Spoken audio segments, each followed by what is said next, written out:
the gym who goes on the cardio machine and spends hours and hours on there.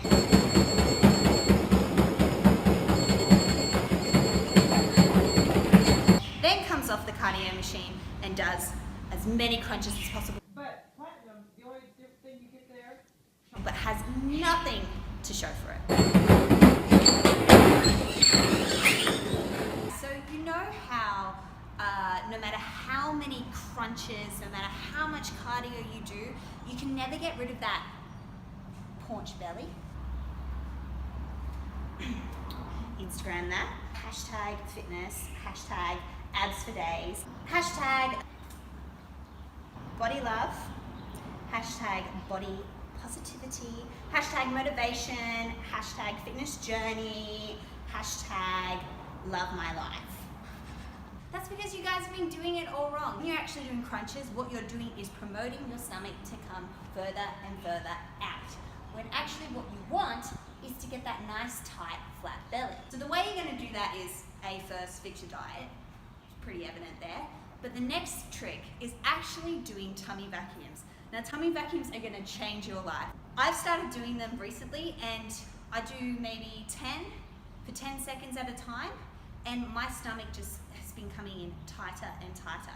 That's because what you're doing is you're teaching your stomach to be tight and sucked in, rather than crunching and popping out. So here's how you do a tummy vacuum. Take a deep breath in, let your stomach inflate. Exhale, deflate. Keeping a neutral spine, you want to suck your gut all the way in.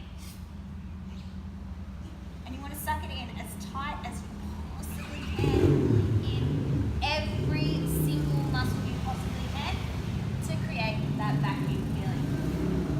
It's 10 seconds, release, shake it out, and do it again. It's as simple as that. Honestly, no matter how many crunches I've ever done, this is actually the one exercise that the next day, my abs and my core feels super tight and super exhausted. Honestly. Honestly? Honestly, I don't know how many times I have to say that. If you want anything to help pull that stomach in and actually make it flat, try some tummy vacuums, do it daily. Ultimately, what you want to do is actually build it up so it's 10 sets of 30 seconds, which is a total of 300 seconds, which is just over 3 minutes, which is ideal for postural correction and training that type of muscle fiber. Try it at home. Now, guys, women aren't the only one who suffer from this phenomenon, okay? Guys, especially bodybuilders in today's world, are suffering from this at pandemic levels. Like, we've all seen the tragic demise of the professional bodybuilder nowadays, whose signatory pose is more the tortoise shell shape, right? Now, there's a myriad of reasons that will actually be causing this. Probably the biggest one in today's world is diet. A diet that's really high in inflammatory foods is going to cause an inflammation response, which at the base level of it is just a stress response, right? And when that happens, it upsets your stomach, okay? And so that you don't feel that pain, your brain is actually gonna shut down the nervous impulse, or the nerve impulse, into the core area. Now, the interesting thing about that is that the nerve loop that your digestive system is on is the same nerve loop that actually supplies your core, okay? So think of it like this, all right? Here's an extreme example. If you swallowed a knife, right, chances are pretty good that your body's not gonna wanna feel that, yeah? So to stop you from feeling that pain in your stomach, your brain will actually shut down your ability to feel that area, which means that it will shut down the nerve impulse to that area, or the nerve connection, okay? Now, as I just said, the nerve loop that your digestive system is on supplies the core musculature as well. So if it shuts down the nerve that supplies the digestive system, it will shut down the nerve that supplies the core musculature, which means you get a slack muscle. The core musculature will just slacken, okay? And what that actually causes is a viscerosomatic reflex, which basically means that the organ that is under stress will direct that stress to the muscles that are on the same nerve loop. Because in the hierarchy of life, okay, your brain cares a lot more about your organs than your muscles. Your muscles and your joints are just slaves to your organs' desires, okay? Think about it. When you need to go take a shit, what happens? I need to poop. Your brain goes, oh, get up, go sit down onto a toilet, take a poo. When you get hungry, what happens? Your stomach goes, oh, geez, I'm hungry. Tells your body to get up, go to the fridge, prepare food, eat it, right? So your muscles and joints are just slaves to what your organs' desires are, because your organs are what actually help you to live. So a diet that's high in foods that are not meant for your body, but or that actually cause an inflammation response in your gut, can actually cause that protruding belly, because your core musculature is actually not working. And the function of the core, in particular the inner unit, is to actually keep your guts in place, okay? Obviously, we're anteriorly displaced, meaning that our spine is back here and our guts are in the front here. So we're always having this fight against gravity. Anytime this muscle is not working, gravity is then pulling our gut forward, okay? And if that's the case, then that over time, what happens is that your guts literally sink down, and that can cause compressive issues on your reproductive organs, your lower bowel, and this is just the tip of the iceberg. Over time, left unaddressed, this can cause a whole lot of issues: bowel cancer, prostate cancer, infertility in men, impotence as well. Okay, so just don't even go there. Just do your tummy vacuums like Claire said. Tummy vacuums are going to change your life. Okay. Another big thing that's responsible for this in bodybuilders, and everybody who does this anyway, particular people who are right into physical culture, so much to their own demise, is this over-reliance on weight belts.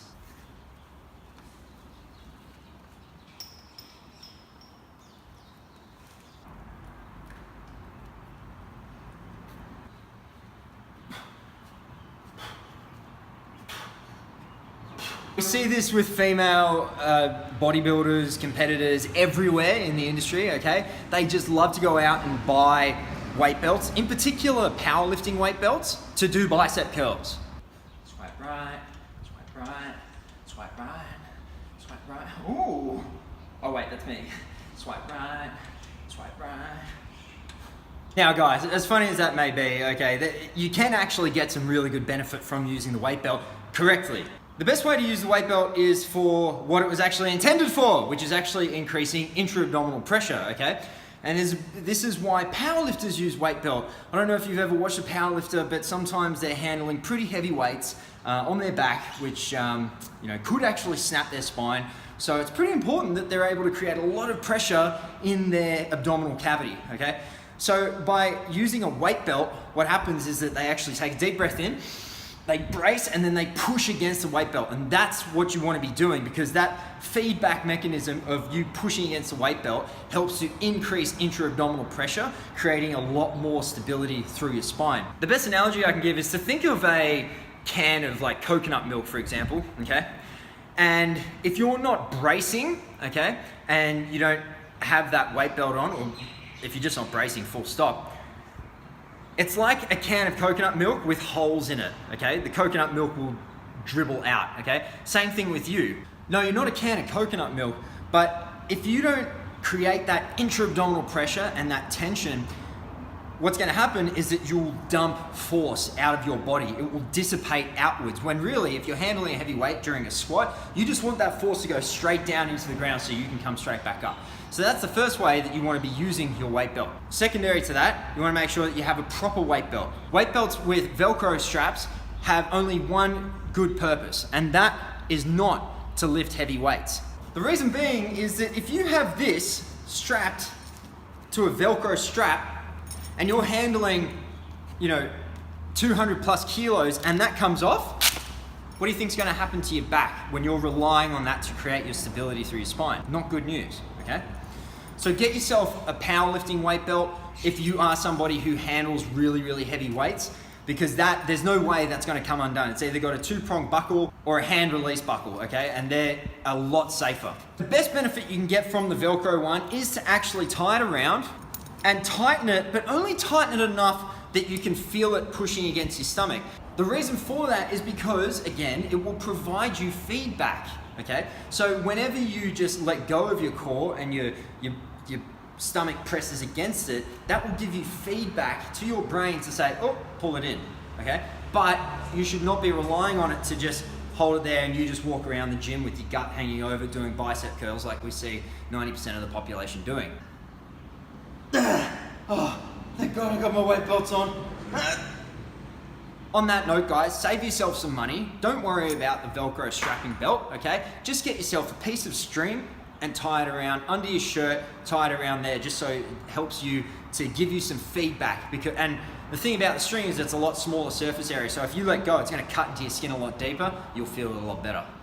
Now, think of it, right? If you're using a weight belt incorrectly, because you can use a weight belt to actually help correct this issue. If you're using a weight belt incorrectly and just simply relying on the weight belt to get you that tight, that tight waist, you're teaching your brain to rely on an external tool as opposed to actually teaching your brain to go, hey, I've got a weight belt already in my body, I'm gonna get that to work, all right? And this is a damn shame, guys, because the trademark of a bodybuilder and any aesthetic physique is a really tiny waist, okay? Because it accentuates that V-taper and makes you look like a god. Just as a side note, professional bodybuilders are probably the worst people to take advice from for this particular thing, okay? Several reasons. Okay, one is that they're typically genetically geared, pun intended, to actually have small joints and big round muscle bellies, especially the African American ones. They're just made to be professional bodybuilders, okay? So any advice that comes out of their mouth, whilst it may work for, a handful of people, there are countless thousands of people who apply those same principles and have very little to show for it. Not only that, but you can bet your bank that the majority of them are taking copious amounts of steroids and drugs. So their training methodologies and things, whilst works really well for them, may have very limited application to your ideal scenario and your unique chemistry and body, okay? So always keep that in mind. I actually remember there was this one time where I was training at a gym in Sydney, with this young guy, and we were graced with the presence of two very high level professional bodybuilders, like top 10 actually. And the guy I was training with at the time was this young guy, so it was pretty starstruck. I was a little bit too, I gotta say. Oh, Flex, how do you get your muscles so big? Friend, my training partner at the time, ran up to one of them. He asked him the age-old question, how do you keep your waist so tight? And I stood there because I was really interested to hear what he actually had to say, to see if it was going to be something that was, actually informative or just your stock standard run-of-the-mill stuff. Unfortunately, it was the latter. So what you do, man, is you just gotta find the smallest weight belt you can find and just tighten that motherfucker up until you can barely breathe. Nothing to do with the shape and the size of your pelvis and your bones. Those things can change, okay? Genetics is just an excuse. Just find the smallest weight belt you can and tighten that shit up. And that was literally what he said, to which I just went, okay, I'm gonna go train now.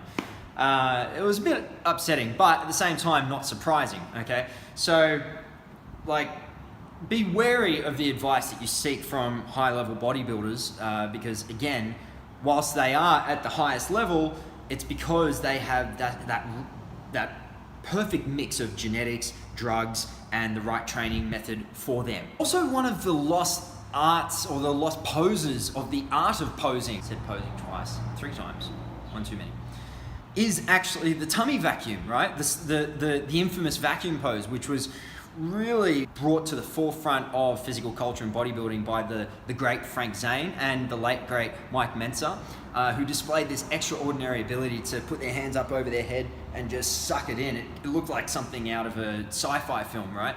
But it was just, it really did represent the epitome of muscular control, especially in the abdomen area. So you got a whole range of benefits by doing this exercise, guys. Obviously, the one I mentioned earlier is that it brings your guts in, which overall is going to help with your overall long-term health by making sure that your guts stay in exactly where they are, okay? Which means that when you breathe and when you move and when you do whatever, when your muscles are contracting, they're actually circulating blood and nutrients and oxygen and water around properly, and they can actually get through the areas they need to get through, as opposed to if you've just got this paunch belly and all this compression down there, it's going to be hard to get blood and circulation into the area, okay? So that's one benefit.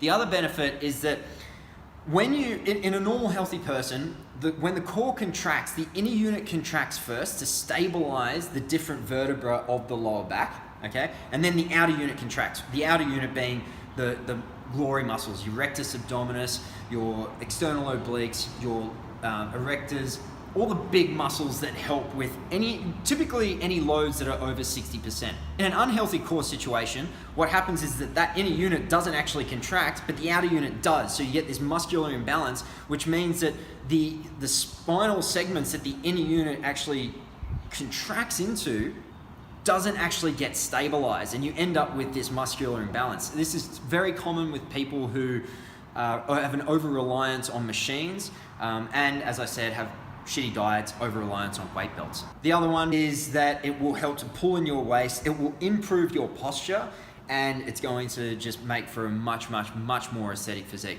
Unfortunately, if you have wide hips, I tend to have wider hips, it's not going to change that because we're talking about bone, okay? That is something that's genetically determined, and you cannot change that short of actually getting surgery.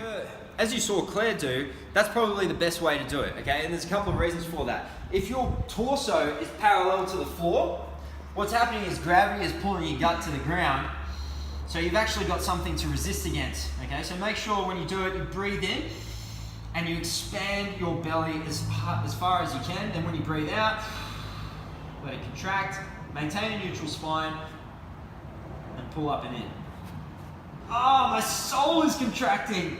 The sensation you're looking for is literally like your nuts are coming up into your guts, okay? Or another one you can think of is that you're actually trying to open your butthole. It's also going to help to train your pelvic floor muscles, very important for girls, and all the deep, tiny muscles of the lower back, the multifidus muscles in particular. That's going to help with the segmental stabilization of the different vertebra in the lower back area. If you're bodybuilding and you're coming into a show, this is a fantastic exercise to do. You probably want to mimic it to obviously how you're going to be on stage. So doing it standing up in your relaxed position, okay? Or even as its own pose. Guys, now that is the tummy vacuum. Be sure to incorporate that into your routine. Any routine that you have, you can do it just about anywhere really and any time. A big part of this is just awareness, right? The more you start to do this, the more you'll notice that when you're walking around, you'll be walking around with that belly pulled in, which will naturally help you to improve your posture. Very, very, very important, especially for females, which we'll go through in a later episode. Until next time, stay strong. Tribal Strength out.